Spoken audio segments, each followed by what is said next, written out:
Pau no c... da mídia, vai Corinthians, é nóis. Ê, Kaká, vamos falar sobre a vitória do Timão, mas claro, sobre a reação do zagueiro que fez o gol da vitória e uma reação que está sendo criticada por muita gente, comemorada por muita gente também, por muito corintiano. E o vídeo de hoje vai falar também sobre a saída de Roger Machado do Juventude para o Internacional. Vocês que me acompanham há mais tempo sabem do que eu penso. Nesse negócio aí, chamado futebol, não tem santinho. O problema é que alguns construíram as suas carreiras se vendendo como santinhos. E aí é que tá o negócio. Porque esse mundo do futebol gira, na hora que chega a proposta, às vezes o cara esquece do que falou. Então, vamos lá. Vamos que o vídeo hoje promete. Like, se inscreva, ative o sininho, vem com a gente rumo a 200 mil inscritos. Estamos cada vez mais perto. Olha, as odds supremas hoje de Botafogo e Palmeiras no Aposta Ganha estão muito interessantes. Presta atenção aí, ó. Vitória do Palmeiras com 2 ou mais chutes no gol do Estevão. Cotação 6. E a mesma cotação fantástica para vitória do Botafogo com 2 ou mais chutes no gol do Júnior Santos. Então, cenários importantes para você refletir e, de repente, fazer a sua fezinha hoje no Aposta Ganha. Meu QR Code está aqui, são as maiores cotações do Brasil. Você vai jogar com responsabilidade e essa é a seção que eu mais gosto do site. Odds supremas, são as cotações turbinadas aí para você se divertir, beleza? Tem bônus de boas-vindas te esperando no meu link. Qual é a banca que você começa que já tem um bônus te esperando lá? Só no Aposta Ganha. Então, aproveita, QR Code na tela, aponta a câmera, você que tem mais de 18 anos. Bom, vou falar primeiro da vitória do Corinthians, do jogo que eu narrei ontem no YouTube da TNT Sports. Inclusive, lá no meu Instagram tem o vídeo do gol do Kaká, tem a narração do gol, né? Narração que eu fiz ali ao vivo, eu estava narrando o jogo, com o Vitor Sérgio Rodrigues comentando ontem lá na TNT Sports. Estreia do Ramon Dias. Ontem era ganhar o jogo. 0-0 ontem, vitória, comemoração, festa, era disso que o Corinthians precisava. E o Ramon Dias entendeu esse espírito.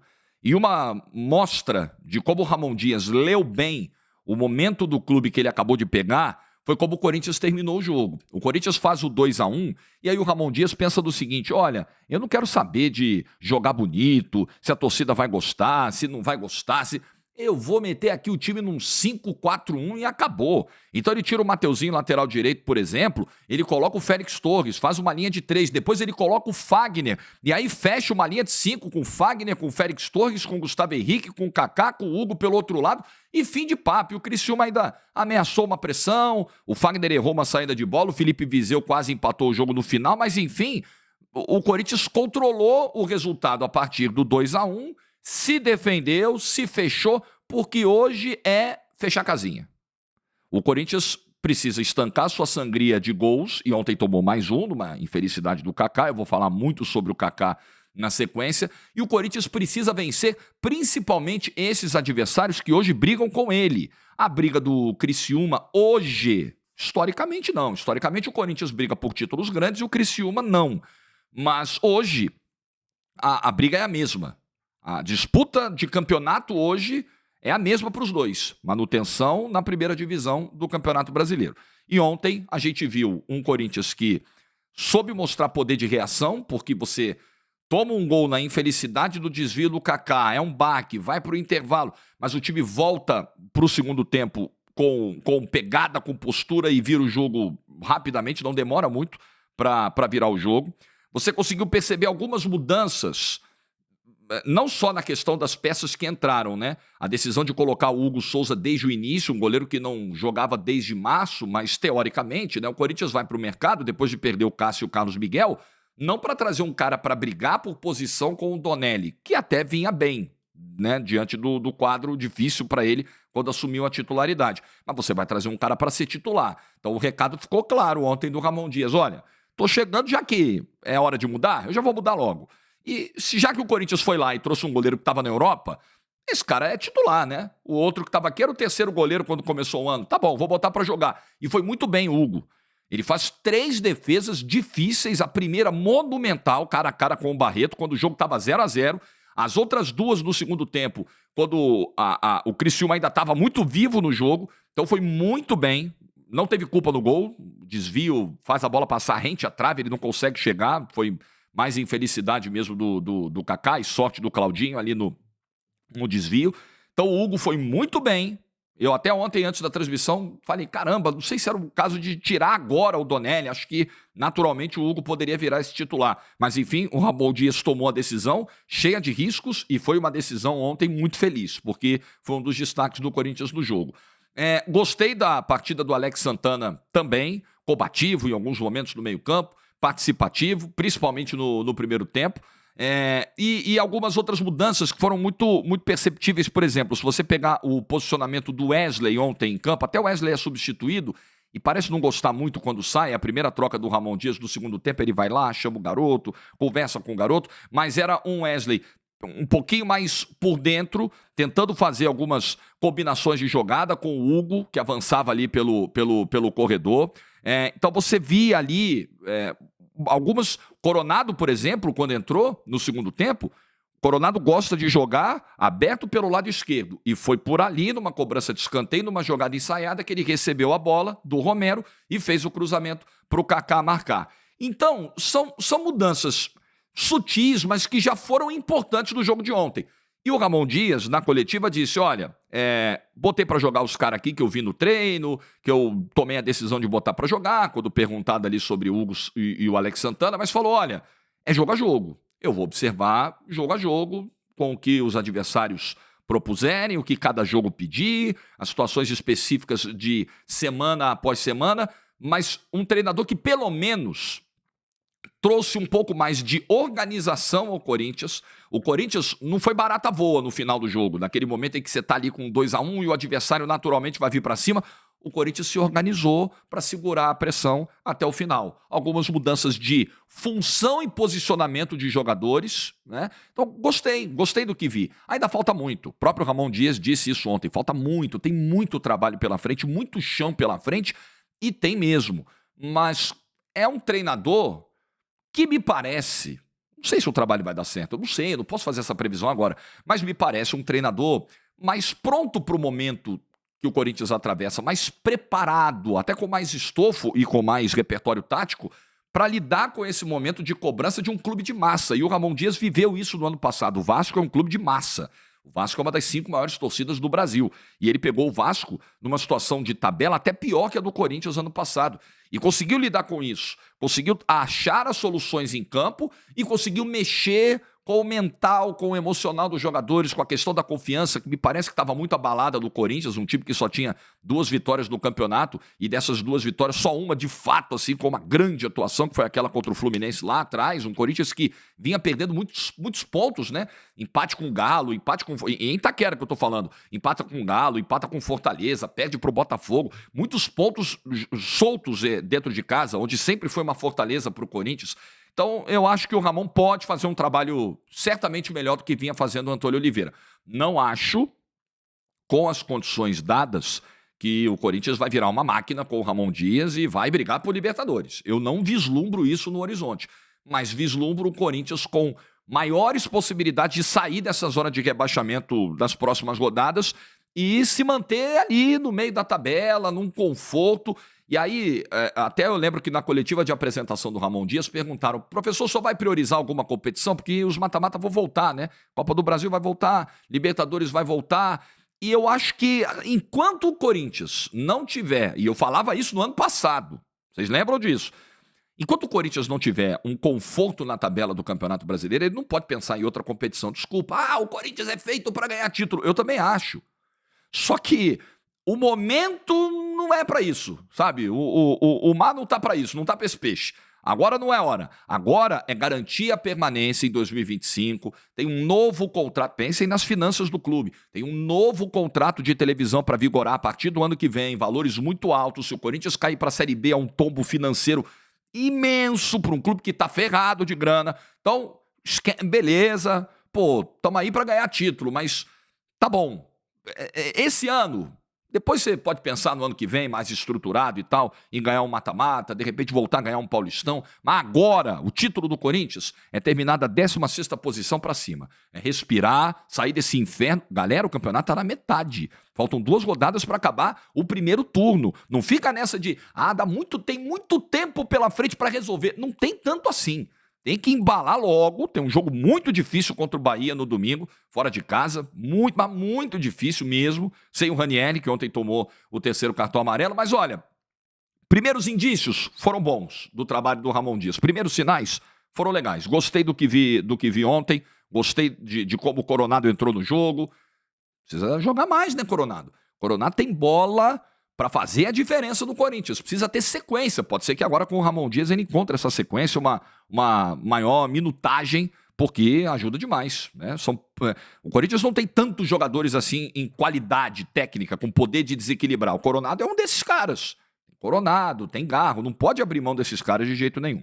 Mas eu quero falar aqui da história do Kaká. Kaká, depois do jogo, passou na zona mista e não parou para responder pergunta nenhuma. Ele chegou e falou, olha, aquilo que eu disse no início do vídeo, né? Não preciso repetir que todo mundo já sabe que o Kaká falou. E foi embora. E segundo os relatos, deixa eu pegar o nome do repórter, porque eu não quero cometer injustiça com ele, acho que é Vitor, né, da Rádio Jovem Pan. O Kaká, depois de dizer o que disse aos microfones, teria sido abordado por um torcedor. Ele disse que é uma torcedora, né? E eu li uma matéria do Estado de São Paulo que falava de um torcedor. Mas, enfim, alguém que estava lá torcendo pelo Corinthians e que pediu uma foto do Kaká e o Kaká simplesmente não teria atendido a esse torcedor ou a essa torcedora e teria dito um palavrão também. A foto é o caramba. E indo embora também. Eu acho, o que eu penso do episódio do Kaká? Caramba, não estou achando o nome do repórter, mas eu vou achar. O que eu penso do episódio do Kaká? Eu acho que o Kaká quis dar uma jogada pra galera. E aí, na hora, eu até me lembrei do que fez o Veiga em Itaquera, quando Deus chega pra lá do Garro, né? Vitor Boni é o repórter da Jovem Pan. Um abraço pro Vitor Boni pra dar um crédito a quem trouxe a informação de que o Kaká passou por essa torcedora e no estacionamento e disse, foto é o caramba! E foi embora. Então, voltando. Eu acho que o Kaká quis dar uma jogada pra galera. Porque, pensa no seguinte, vamos imaginar o contexto aqui. Uma coisa é o cara, na saída de campo, a bola acabou de entrar nele e saiu um gol contra, o cara tá com a cabeça explodindo, pressão, arquibancada. Aí o cara não pensa muito no que vai falar e solta uma pérola. Isso é uma coisa. Outra coisa é, meia hora depois do jogo, banho tomado, cabeça fria, você vai lá, passa e... Aí você para e diz, quero só falar um negócio, e vai embora. Me pareceu algo de caso pensado pelo Kaká. Qual a motivação?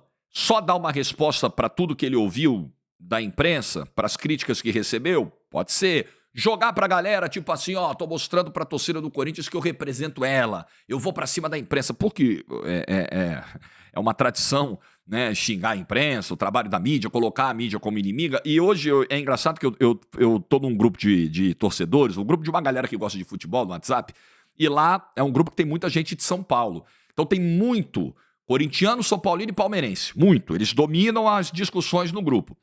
E aí é engraçado que você vê que os corintianos acham, pelo menos uma parte, que a imprensa tem feito recentemente uma cobertura nociva ao Corinthians, que a imprensa só gosta de plantar crise no Corinthians.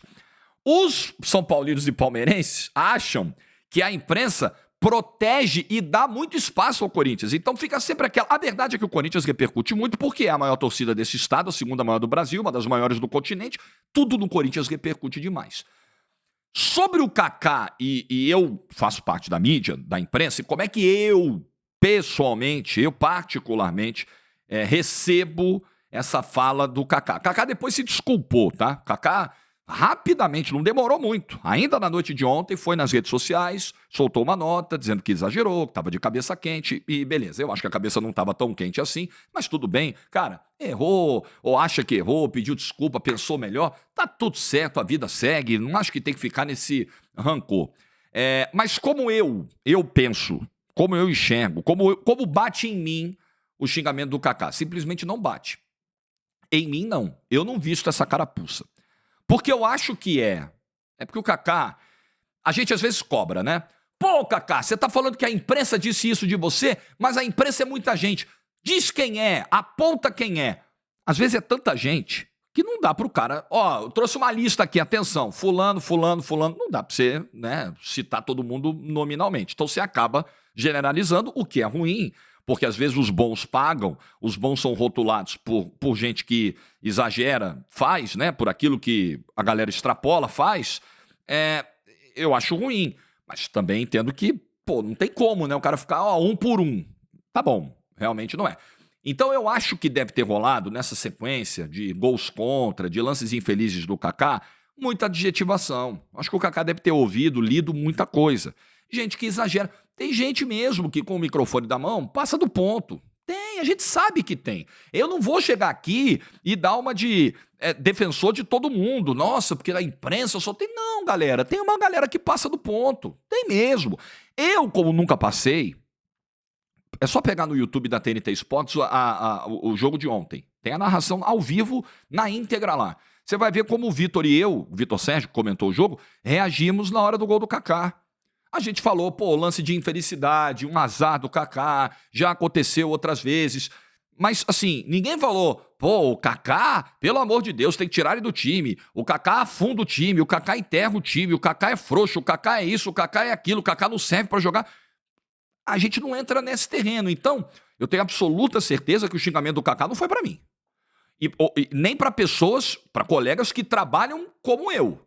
Agora, alguns passaram do ponto com o Kaká. Eu não tenho a menor dúvida disso. Eu conheço muito bem como é feita a cobertura de clubes no Brasil, principalmente por aqueles mais apaixonados, torcedores. Às vezes o cara ali no calor do ao vivo não se segura na irritação, porque ele está adotando uma linha mais torcedora. Tudo bem, então, sim, é do jogo. Se você tem um microfone na mão e você vai xingar o cara e você vai passar do ponto com o cara, você tá dando direito pro cara passar do ponto com você também. Então, eu tô muito tranquilo. Pra mim, eu dei risada disso ontem dentro do prorrogação. Eu lamentei porque eu acho que o Kaká tem muito a perder com isso e ao mesmo tempo dei risada. Falei, cara, não é pra mim isso aí, então, pô, beleza, destempero puro. Bobagem. Por que eu lamentei? Por que eu acho que é ruim pro Kaká? Porque infelizmente, alguns colegas podem levar isso por um lado mais passional e aí, cara, começar uma perseguição em cada falha do Kaká, em cada erro do Kaká. Eu não acho que seja inteligente, sabe? Outra coisa, assim, você tá usando a zona mista do clube, né? Os patrocinadores estão expostos, né? As marcas do clube estão expostas, a logo do Corinthians, assim, não é ruim, não é bom, não comunica bem, é bem ruim. Você se dirigir num ambiente oficial, você se dirigir à imprensa nesses termos, você se dirigir, na verdade, ao torcedor, né? Porque a imprensa ela só pega o que o cara faz e leva para o torcedor, é um meio, é uma ligação. Acho ruim, acho pouco inteligente, acho que o Kaká é jovem, acho que ele vai aprender com esse episódio, mas eu acho que ganha-se muito pouco com isso. Vamos voltar à questão do método. E se for um método do Kaká para ganhar o apoio do torcedor, para sensibilizar o torcedor, para trazer o torcedor do lado dele? Cara, é o seguinte, eu entendo muito bem também como se comporta torcedor em pós-jogo. Eu falo muito disso aqui. Torcedor no pós-jogo xinga até a mãe. O time ganhou, é lindo. É isso mesmo, tem que falar pra essa imprensa que vive plantando crise no meu time, tem que ir pra cima, gostei e tal. Porque o Kaká fez o gol da vitória. Se o resultado ontem é 1-0 Criciúma com um desvio contra no Kaká, tem até que discutir se é contra, se não é, mas enfim, com uma bola que desvia no Kaká e entra, 1-0 Criciúma, pode ter certeza que a abordagem é outra, de muita gente, de muito torcedor. Tem torcedor que vai ouvir isso aqui e não vai gostar, vai ficar puto. Problema, tem muito torcedor que na rede social se comporta de acordo com a conveniência do resultado. Então se ganhou, é tudo lindo. Defende o cara. Mesmo torcedor que ontem estava defendendo o Kaká e batendo palma para aquilo que ele fez, que eu acho grosseiro, inoportuno, enfim, é o cara que se no domingo o Kaká falhar e o Bahia vencer o jogo, vai meter o pau no Kaká de novo. E muitas vezes, olha que coisa maluca, esse mesmo torcedor que fala, tem que meter o pau nessa imprensa mesmo, é o torcedor que cobra que a imprensa seja mais dura nas críticas numa fase ruim, nas derrotas. Ué, vocês vão passar pano pro jogador? Vocês não vão ter peito de falar na cara do jogador que ele é isso, que ele é aquilo? Na entrevista vocês não vão apertar o cara? Aí é muito difícil a gente entender o que a galera quer. Na verdade, o que a galera quer é desabafar quando o time vai mal e surfar a onda quando o time vai bem, sabe? Não tô falando que são todos, mas muita gente se comporta assim. Então, muita gente ontem bateu palma pro Kaká e o Kaká deve ter gostado quando viu. Mas não se engana não, Kaká. Não se engana não, porque a cada semana, quarta, domingo, é essa gangorra, sabe? O termômetro de rede social ele vai mudando. Se pautar por rede social, tomar, e não sei se foi essa a intenção real do Kaká, eu acho que foi, mas não sei, tomar esse tipo de decisão pensando em trazer a rede social para o seu lado, eu acho pouco inteligente. E acho de curtíssimo prazo. É um efeito de pouquíssima duração. Geralmente passa rápido, até a próxima falha, até o próximo jogo. Bom, vou falar do Roger Machado aqui, para a gente fechar o vídeo de hoje. O Roger Machado, que vinha bem com o Juventude, no meio da tabela do Campeonato Brasileiro, classificado para as oitavas de final da Copa do Brasil, eliminando o Internacional, fez um ótimo Campeonato Gaúcho, eliminando o Inter na semifinal, perdendo o título para o Grêmio. Trabalho muito bom do Roger, que chegou em janeiro para um elenco que ele não montou, uma pré-temporada que estava começando com o Carpini, aí o Carpini assume o São Paulo, o Roger chega, o Roger já vinha um tempo fora do mercado com relevância. Simplesmente, 7 meses depois de iniciar o trabalho, o Roger pega as coisas dele e vai embora para o Internacional, aceitando uma proposta melhor, aceitando uma valorização para sua carreira. Ah, Jorge, você vai condenar um profissional que busque algo melhor? Não, eu estou geralmente diante desse tipo de debate aqui no canal, sobre propostas, jogadores ou treinadores que largam projetos no meio, ou que vão para centros desconhecidos do futebol, perdem relevância, mas estão enchendo a grana, enchendo o bolso de grana. Eu estou sempre diante dessa dúvida, dessa contradição, e digo, cara, eu não faço conta com o dinheiro das pessoas, cada um sabe o que é melhor para si, cada um sabe o quanto vale, o quanto acha que merece ganhar pelo seu trabalho, não vou precificar o trabalho de ninguém. Agora, é muito irônico, não deixa de ser, e eu sempre vou falar sobre isso até que o Roger Machado, um dia, chegue ao microfone e diga, olha, tudo aquilo que eu pensava e vocalizava no microfone sobre ética profissional e sobre interrupção de trabalho, não pegar trabalho em meio de temporada, eu repensei. E é direito dele repensar, é direito de qualquer um mudar de opinião. As pessoas podem mudar, ao longo da vida a gente vai mudando nossas convicções, a maneira de ver as coisas, não tem crime nenhum nisso. O problema é que o Roger Machado sempre vendeu a imagem de ser um treinador que filosoficamente era contrário a pegar trabalho do meio. E ele está pegando agora um trabalho em julho. Um clube em crise, um clube cheio de problemas, um clube que acabou de ser eliminado de uma competição importante, que vai ter uma perda orçamentária enorme por não chegar nem nas oitavas da Copa do Brasil. Ele vai pegar um trabalho em julho. Então, assim, na verdade, galera, pode ser dura a fala aqui, vocês me desculpem, mas o que dita a filosofia é a grana. Nesse mercado chamado futebol, e em vários outros, sabe? Os conceitos, a filosofia, a ideia, quem pauta tudo isso é o dinheiro. Sejamos francos. E se o treinador abrir o jogo e for franco quanto a isso, tem meu apoio. Tá tudo certo. Não tem problema nenhum. Todos ali são profissionais. Todo mundo ali trabalha para ganhar dinheiro, para ter uma melhor condição de vida para si e para sua família, para garantir o seu futuro. O mundo capitalista que vivemos. Tá tudo bem. Tá tudo bem. O que me incomoda é essa imagem que o Roger construiu ao longo do tempo e que não é verdadeira, cara. Não é. Desculpa, Roger Machado, não é. E não é o Roger, são todos. São praticamente todos. Se houver uma exceção, assim, é um negócio muito pontual. Praticamente todos trabalham dessa forma. Não, eu não pego trabalho no meio, de jeito nenhum. Não, eu não abandono. O telefone toca, o cara bota 3 vezes, 4 vezes mais de salário, acabou a convicção, o cara vai. Então é só isso que me incomoda nessa história. É muito ruim para o Juventude, é o segundo treinador que o Juventude perde no ano.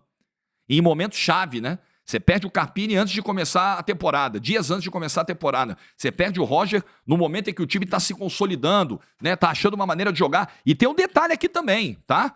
Tem jogador chegando... Tem jogador para chegar no Juventude indicado pelo Roger Machado. Então, assim, é complicado.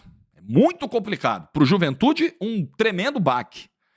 Ontem na coletiva, eu fiz questão de, antes de gravar o vídeo, ouvir a coletiva de ontem do Roger lá em Brasília. A coletiva que ele deu depois do jogo contra o Atlético Mineiro, onde claramente ele seria perguntado, estava na cara que ele seria perguntado sobre a possibilidade de sair do Juventude, e ele foi.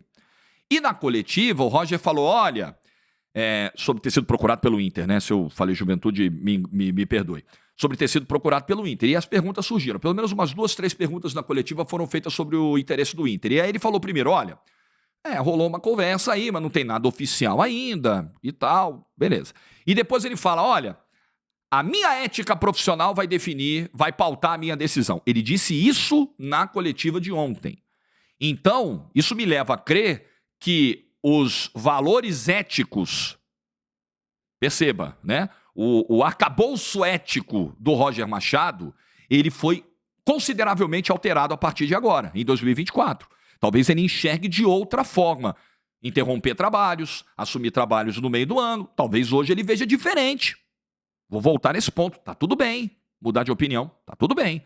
Agora, eu gostaria que o Roger fosse claro quanto a isso. Na sua chegada ao Internacional, eu espero que ele seja perguntado sobre isso.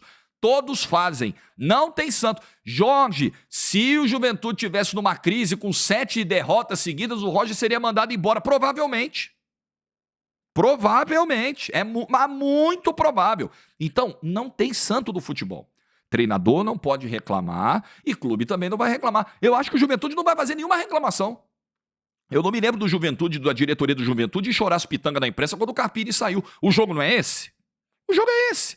Quando o time está em crise, manda embora também. O jogo é esse? Então tá bom, o jogo vai ser jogado.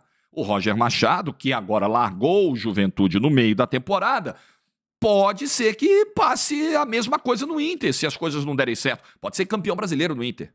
Pode ser campeão da Sul-Americana no Inter. O Inter já perdeu ontem o jogo pro Rosário, o primeiro jogo agora da repescagem aí. Pode ser, mas pode ser. Pode ser qualquer coisa. Agora, não vem com papo de santinho no futebol, não me venda, com todo respeito, todos os profissionais do futebol. Eu não vou aceitar mais, desculpa, eu vou ser o primeiro aqui. Opa, quer dizer que o fulano tá reclamando do trabalho? Ah, mandaram embora? Que pena, ele fez a mesma coisa no clube e tal. Eu sempre vou apontar para isso, para essa contradição, porque não tem problema, joga limpo só, tá? Só joga limpo com a galera, fala a verdade, tá tudo bem. Eu, pelo menos, entendo assim, eu, pelo menos, compreendo. Desejo muita sorte ao Roger Machado e mais ainda ao Juventude, surpreendido, né? Vai ter que trocar pela 3ª vez um treinador na temporada, sem que isso seja desejo do clube, contra a vontade do clube, mas é a vida, é o nosso mercado. O que você pensa sobre tudo que foi dito no vídeo? Comenta, like se você ficou até o final, que tenha sido um ótimo almoço, se você acompanhou o vídeo almoçando, se de repente já está na sobremesa, uma grande quarta-feira para todo mundo. Hoje eu vou narrar São Paulo e Grêmio no YouTube da TNT Sports às 7h30 da noite. Transmissão em áudio, jogo no Morumbi. Quem quiser dar uma acompanhada lá, pega a imagem por aí e o áudio fica com a gente lá, tá bom? Juízo e tchau!